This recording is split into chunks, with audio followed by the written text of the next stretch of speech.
ถ้าเลิกกับเขายามใดเฝ้าโทรหายเด้อเจ้ายังมีค่าเสมอสำหรับอายน้องลาเลิกยามใดให้โทรมาเลยอายบอกเคยสิให้สิดา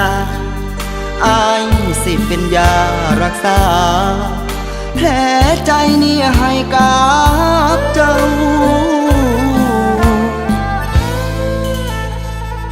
อายคนแฟนเก่าเป็นห่วงเจ้าตลอดเวลาหากเขานั้นเศร้าหัวซากะยาสู่ไปให้เศร้าอายบ่มีภัยตั้งแต่วันเลิ